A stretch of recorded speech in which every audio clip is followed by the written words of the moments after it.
The Ambassador's Challenge. The crystalline spires of Tarith's capital city pierced the violet sky like frozen lightning, their surfaces refracting the light of 3 moons into countless rainbow patterns. Ambassador Marcus Chen stood at the base of the royal palace, his breath forming small clouds in the crisp alien air. Even after 5 years of interstellar diplomacy, the sight before him still managed to take his breath away. "Ambassador, the court awaits," announced his Carethian guide, a tall, ethereal being whose skin seemed to shift between shades of blue and silver with each movement.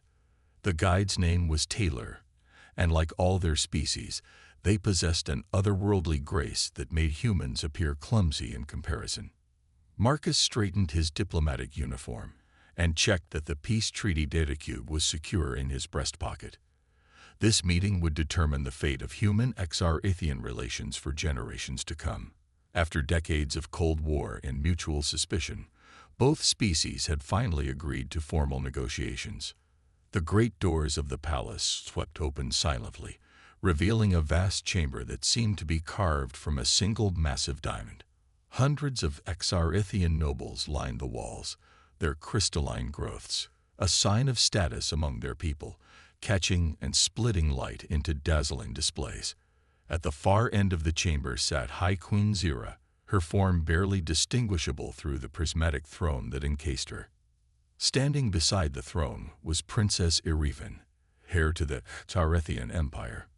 Unlike her mother's traditional appearance, the princess had adopted some human fashion influences, wearing a flowing dress that combined crystalline segments with fabric-like material. Her skin was the color of moonlight on water, and her eyes held the deep purple of distant nebulae. Marcus began his careful approach to the throne, following the precise diplomatic protocol that had been drilled into him for months. Each step had to be placed exactly right. Too fast would show disrespect. Too slow would indicate fear. He was halfway across the chamber when everything went wrong. A slight vibration began in his breast pocket. The data cube was reacting to something in the chamber, its quantum circuits resonating with the crystalline architecture. Before Marcus could stop it, the cube burst from his pocket in a flash of light, floating through the air toward an ancient artifact displayed near the throne. The room erupted in gasps and shouts as the cube merged with the artifact, causing it to glow with an intensity that forced everyone to shield their eyes. When the light faded, both cube and artifact had transformed into something new, a complex geometric shape that pulsed with internal energy. The catalyst of binding.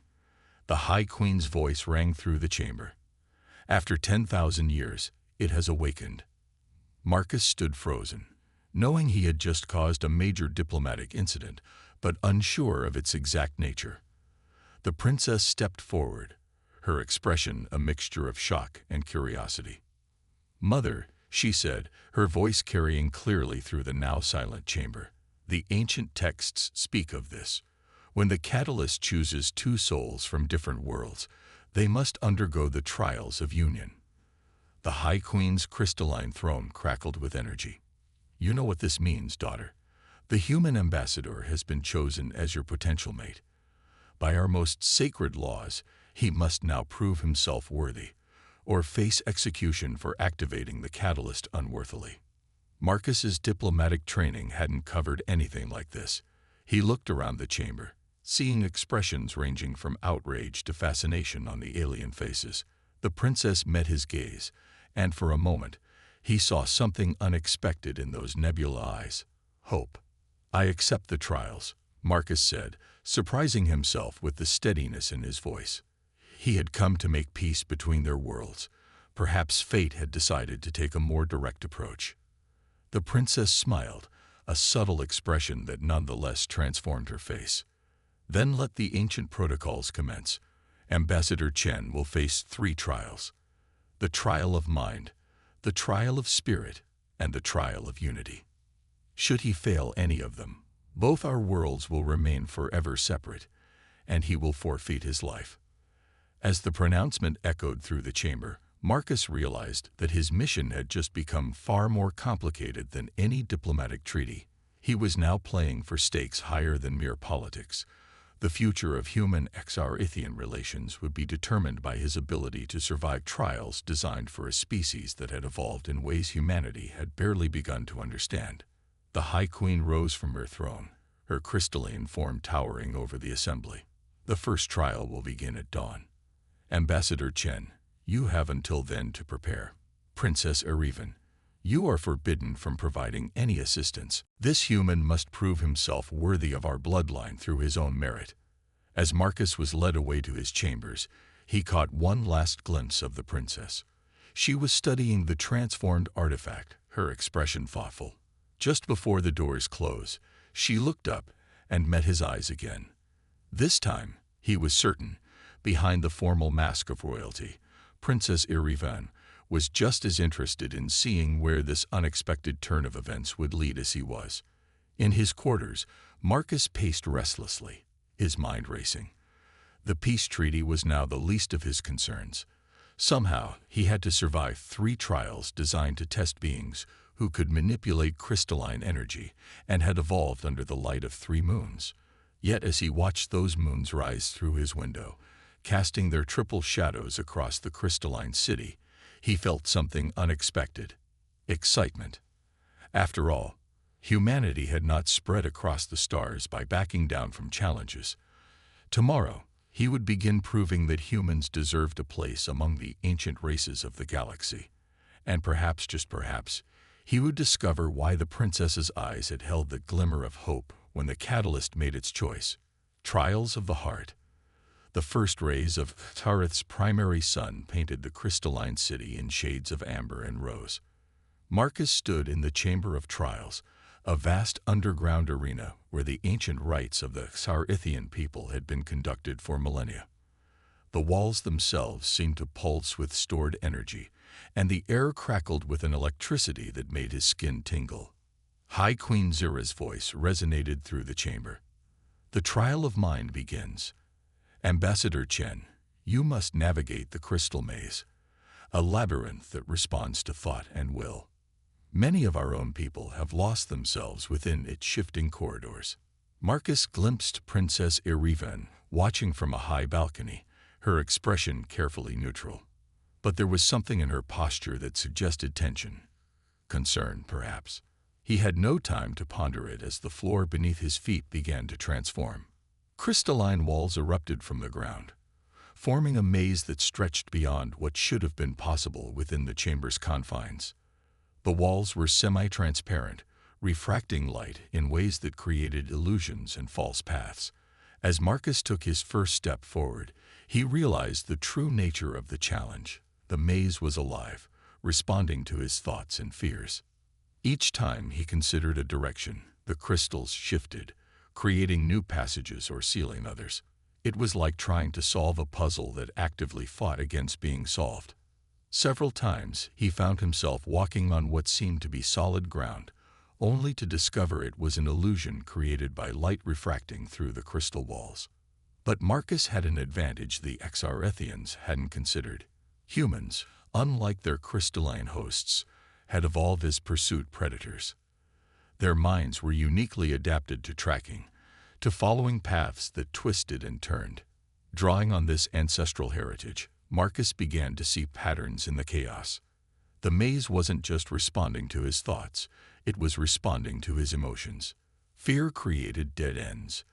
Doubt caused paths to collapse. But confidence made the crystals sing with harmonic resonance. Marcus smiled as understanding dawned. The maze wasn't meant to be solved, it was meant to be understood. He closed his eyes and began to walk forward with absolute certainty.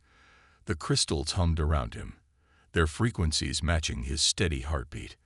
When he opened his eyes again, he saw that the path ahead had become clear, marked by subtle variations in the crystalline structure that only became visible when viewed with complete trust in one's own judgment. From her balcony, Princess Erivan leaned forward, her eyes widening. No one had ever attempted to traverse the maze in this way. Her mother's crystalline form crackled with surprise as Marcus emerged from the maze's exit point in less than half the expected time. But there was no rest for the ambassador. As soon as he stepped out of the maze, the chamber transformed again. The crystals receded, revealing the deep pit in the center of the floor. From its depths rose a creature that seemed to be made of living crystal and shadow. A void worm, one of the ancient guardians of Sarith. "The trial of spirit begins now," the High Queen announced. "Face your deepest fears, Ambassador. The void worm will make them manifest." The creature's eyes fixed on Marcus, and suddenly he was no longer in the chamber. He was floating in the void between stars, completely alone. Every fear he had ever known began to surface. The fear of failure, of letting down both humanity and the Xarithians, of being responsible for continued conflict between their species. The void worm fed on these fears, growing larger with each passing moment. But as it did, Marcus remembered something from his diplomatic training. Fear was universal. Every species, no matter how advanced, knew fear. It wasn't the absence of fear that proved courage, but the ability to act despite it. "I see you," Marcus said to the worm, his voice steady. "I feel the fear you bring, and I accept it. But it does not control me." The creature paused, its crystalline form shimmering with uncertainty. Marcus took a step forward, then another.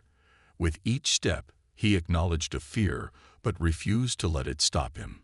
The void worm began to shrink, its power diminishing as Marcus demonstrated mastery over his own doubts. Princess Erivan watched in fascination as the human used a technique she had never seen before.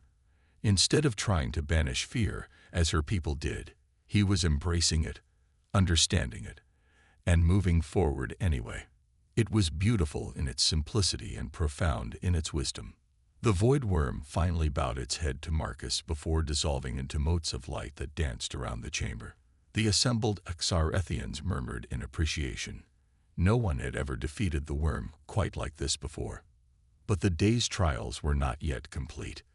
The chamber shifted once more, and this time the challenge made Marcus's heart skip a beat. A pedestal rose from the floor, bearing the transformed catalyst of binding that had started this whole journey. "The final trial," High Queen Zyra declared, "is the trial of unity. You must demonstrate your ability to resonate with our crystalline nature. No human has ever managed to connect with Xarithian crystal technology. If you cannot activate the catalyst, all your previous successes will mean nothing." Marcus approached the pedestal slowly, aware that every eye in the chamber was fixed on him. The princess had moved to the edge of her balcony, her hands gripping the railing with unusual intensity. As he reached for the catalyst, he felt something unexpected, a faint vibration that seemed to match his own heartbeat. The crystal began to glow, responding to his touch in a way that shocked the assembled nobles. But Marcus quickly realized it wasn't enough. The glow was weak, uncertain. He needed something more, something that would prove he truly understood the unity the trial demanded. Looking up at Princess Erivan, Marcus made a decision that would either save or doom him. Instead of trying to force the crystal to respond to him, he would attempt to respond to it. He closed his eyes and opened his mind, trying to feel the subtle harmonics that filled the Xarethian world. The chamber fell absolutely silent as the catalyst began to pulse with a new kind of light, one that somehow combined the crystalline energy of Xarith with the warmth of human life. It was neither purely one nor the other, but something entirely new. The dance of two worlds. The days following Marcus's trials transformed the crystalline palace into a hive of political intrigue. Whispers echoed through the prismatic corridors as nobles debated the implications of a human succeeding at tasks designed to be impossible for non-crystalline beings. Some saw it as a sign of hope for future relations between their species. Others viewed it as a threat to their very way of life. Marcus found himself in the palace's suspended gardens, where crystal flowers caught starlight and transformed it into subtle melodies. Princess Erivan stood at his side, their first moment alone since the trials began. "You approached the challenges differently than any being I've seen," she said, her voice carrying the harmonic undertones typical of her species. Our people spend years learning to resist fear, to master it. Yet you chose to embrace it. Marcus watched as a crystal bloom unfurled its petals to the light of the setting sun. Humans learned long ago that trying to master our emotions often just makes them stronger. We found more success in understanding them, working with them, rather than against them. A shadow passed over the garden as one of Kareth's moons emerged from behind another. The princess turned to face Marcus fully, her crystalline features catching the changed light. There are those in the court who believe you cheated somehow, that no human could have succeeded without outside help. And what do you believe, Your Highness? I believe, she said slowly, that we have underestimated humanity's capacity for adaptation, and perhaps our own capacity for change as well. Their conversation was interrupted by the arrival of Lord Castil, head of the conservative faction, and one of the most powerful nobles in the court. His crystalline growths were elaborately cultivated, creating an imposing silhouette against the darkening sky. Princess, he said, his tone carefully neutral but carrying an undercurrent of disgust, your mother requests your presence in the High Council chamber. Matters of state require attention. His eyes flickered to Marcus. Matters that don't concern our guest. After the princess departed, Castil turned his full attention to Marcus. You may have passed the traditional trials, human, but don't think for a moment that this makes you worthy of our princess or our throne. There are other tests yet to come, ones that no amount of clever thinking will help you survive. Before Marcus could respond, the noble swept away, his crystalline appendages chiming discordantly. But the threat had been clear enough. The trials might have been ancient tradition, but the real challenges would come from those who refused to accept their outcome.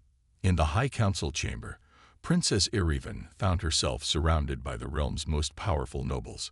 Her mother sat upon the crystal throne, her form more rigid than usual, a sign of stress among their people. The human success has created a situation without precedent, High Queen Zyra stated. The catalyst of binding has never chosen a non-crystalline being before. Some say this is a sign that we must embrace change. Others warn it could lead to the dissolution of our very society. Lord Castil stepped forward. My queen, while the ancient laws must be respected, they were written in a time before we knew of other sentient species. Surely we cannot allow our royal bloodline to be contaminated by human genetics. The princess felt her own crystalline structure vibrate with barely contained anger. The same laws you invoke also state that the catalyst's choice is beyond question. Or do you suggest we ignore millennia of tradition, simply because you fear change, Lord Castil? The chamber erupted in argument, nobles taking sides in what was quickly becoming the greatest political crisis in recent Xarethian history. Through it all, the High Queen remained silent, observing the debate with ancient eyes that had seen countless political storms. Meanwhile, Marcus had made his way to the human embassy, a relatively new addition to the Crystal City's architecture. Inside, he found his aide, Sarah Chen, poring over historical documents.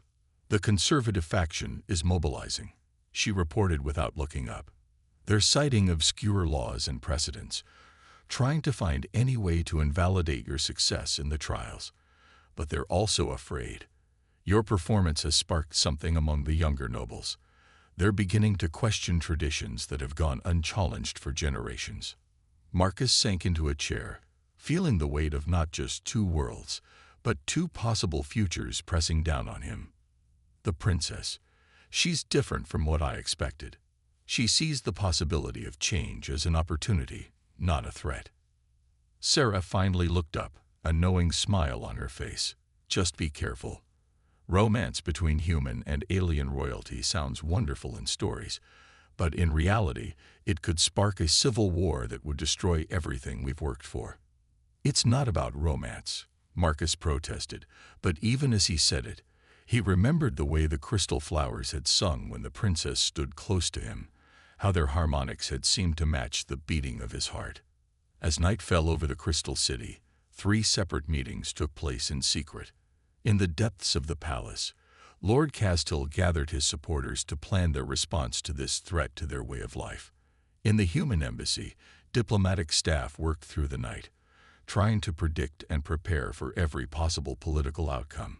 And in her private chambers, Princess Irivan stood before an ancient mirror, its crystalline surface showing not just her reflection, but the possible futures branching out from this moment. In every path that led to peace and prosperity, she saw herself and the human ambassador standing together, their differences becoming their greatest strength. She placed her hand against the mirror's surface, watching as the crystal responded to her touch with ripples of light. "Mother," she whispered, though the High Queen was far away, "I think I'd finally understand why the Catalyst chose him. It wasn't despite his humanity. It was because of it." Revolution of Stars. The attack came during the Festival of Ascending Moons, when all three of Tareth's satellites aligned in a perfect triangle above the Crystal City. Lord Castil had chosen his moment well. The palace defenses were at their weakest during the celebrations, with most of the guard participating in the traditional ceremonies.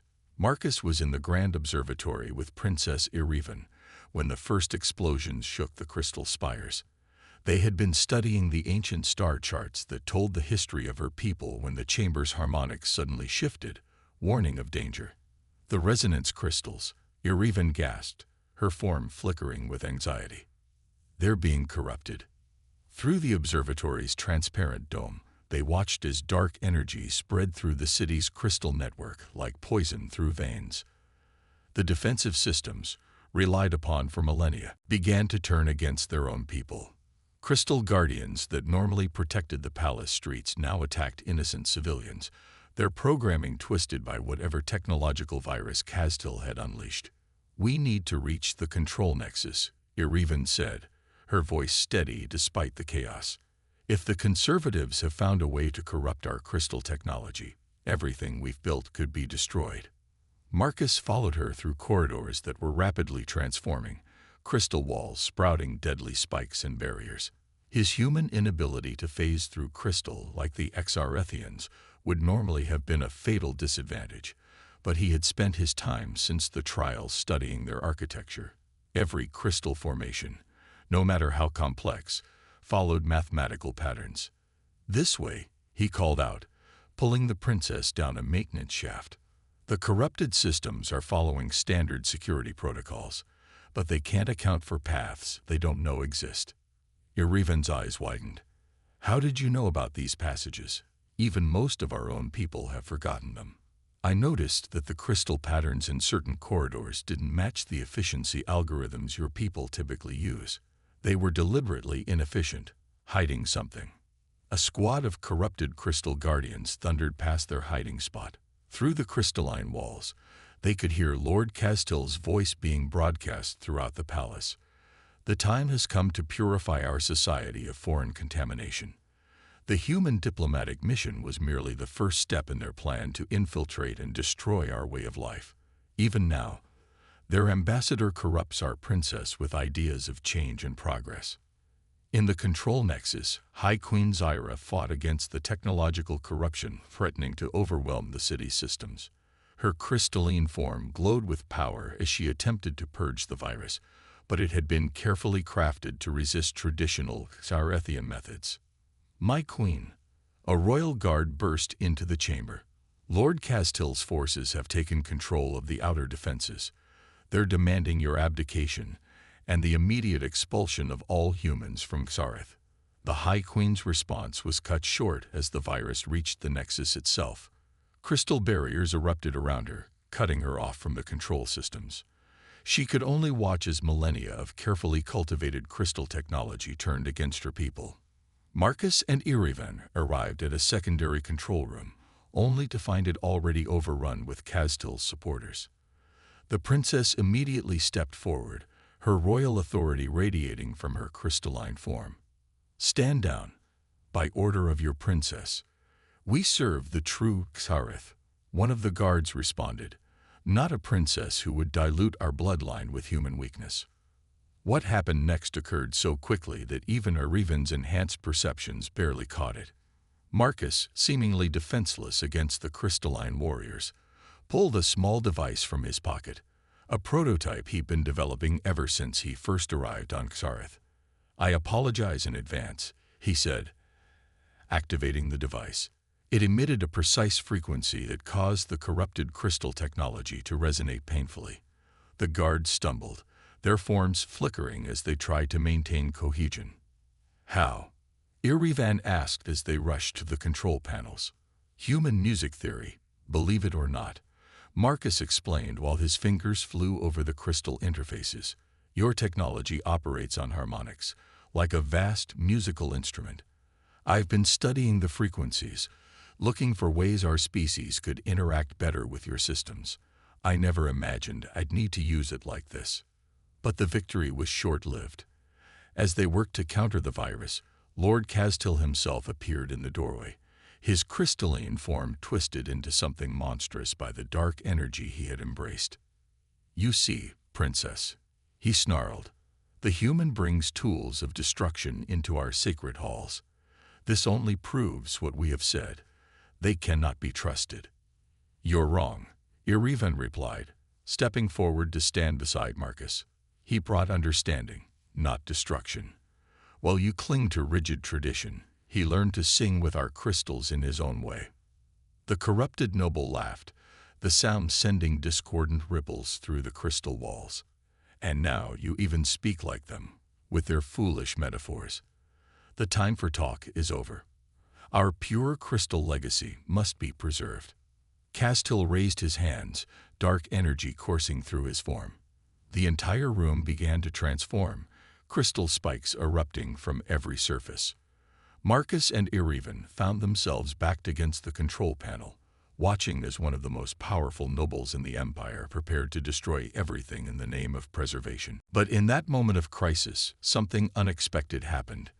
The catalyst of binding, still carried by Marcus since his trials, began to pulse with a new kind of energy. It resonated not just with the crystal technology around them, but with the very core of human innovation and Xarithian tradition. As Castil launched his attack, Marcus reached for Irivan's hand. Their fingers intertwined, human flesh meeting crystalline form, and the catalyst's power surged through them both. What happened next would be debated by scholars of both species for generations to come, a perfect fusion of human adaptability and Xarithian crystal mastery that would change both their worlds forever. Unity's dawn. The power that surged through Marcus and Irivan transformed the control room into a spectacular display of light and harmony. The catalyst of binding, responding to their joined hands, created something unprecedented, a perfect fusion of human neural patterns and crystalline resonance. Lord Castil's dark energy crashed against this new force like waves against a cliff. His corrupted crystals tried to penetrate their defense, but found themselves transformed instead, their discordant frequencies realigning with a more complex harmony. "Impossible," Castil snarled, but there was fear in his voice now. "No human should be able to manipulate our crystal matrix like this." "You're right," Marcus replied, his voice steady despite the strain. "I can't manipulate it, but I can understand it, work with it, just as your people have learned to work with human ideas and emotions." Through their joint connection, Irivan could sense Marcus's mind working alongside her own. Where she provided the deep knowledge of crystal harmonics, he contributed the adaptability and creative problem-solving that had helped humanity survive countless challenges. The catalyst's energy spread through the palace's crystal network, countering the corruption not by fighting it, but by offering a new pattern, one that incorporated both the stability of tradition and the vitality of change. Throughout the city, the twisted crystal formations began to realign, their dark energy transformed into something brighter and more complex. In the control nexus, High Queen Zero watched in amazement as the barriers around her dissolved, replaced by crystal formations that somehow combined the mathematical precision of Xarithian architecture with the organic fluidity of human design. "My queen," the royal guards burst in. "The corrupted systems, they're healing themselves. But the patterns, they're like nothing we've ever seen before." Through the palace's crystal network, Marcus and Irivan's merged consciousness could sense Lord Castill's supporters laying down their weapons, stunned by the beauty of what was emerging. The conservative faction had claimed that human influence would destroy their civilization. Instead, it was breathing new life into it. But Castill himself wasn't finished. In a last, desperate move, he reached for the palace's central power crystal, the heart of their civilization's technology. "If I cannot preserve our purity," he raged, "then none of it deserves to survive." The power crystal's harmonics began to destabilize, threatening to create a cascade reaction that would destroy not just the palace, but the entire crystal city. It was the moment of ultimate choice. Try to stop him with force, as tradition would demand, or find another way. Marcus and Irivan moved as one, their joined consciousness reaching out not to fight Castill, but to include him in their harmony. The catalyst's power enveloped him, letting him feel what they had discovered. That strength comes not from rigid purity, but from the symphony of different notes playing together. The noble's crystalline form shuddered, his corruption dissolving as understanding flooded through him. The power crystal stabilized, its song stronger and richer than before. Throughout the city, the last traces of darkness transformed into light. In the aftermath, as the three moons continued their celestial dance overhead, the High Queen called an emergency session of the full court. The grand hall was packed with nobles, their crystalline forms still showing traces of the recent transformation. "We stand at a turning point," Queen Zira declared, her voice carrying to every corner of the vast chamber. "For millennia, we believed our strength lay in remaining unchanged, pure, separate. Today, we have seen a different kind of strength, one born from the union of different ways of thinking, different ways of being." She gestured to Marcus and Irivan, who stood together before the throne. "The catalyst of binding chose more wisely than any of us knew. It saw what we needed, not what we wanted. The human ambassador has proven that understanding and adaptation are not weaknesses, but the highest forms of strength." The princess stepped forward, her crystalline form now containing subtle patterns that seemed almost human in their organic flow. "Our two peoples have walked separate paths for too long. Today we begin a new journey, together." Marcus looked out over the assembled court, seeing not just acceptance, but genuine curiosity in many faces. Even Lord Castill, stripped of his noble status but permitted to remain as a witness, showed signs of beginning to understand. "The universe is too vast for any one species to face alone," Marcus addressed the court. "Humanity learned this long ago. We survived not by being the strongest or the purest, but by being the most willing to learn, to change, to find strength in our differences rather than fear them." The catalyst of binding, now permanently transformed by their shared experience, took on a new role.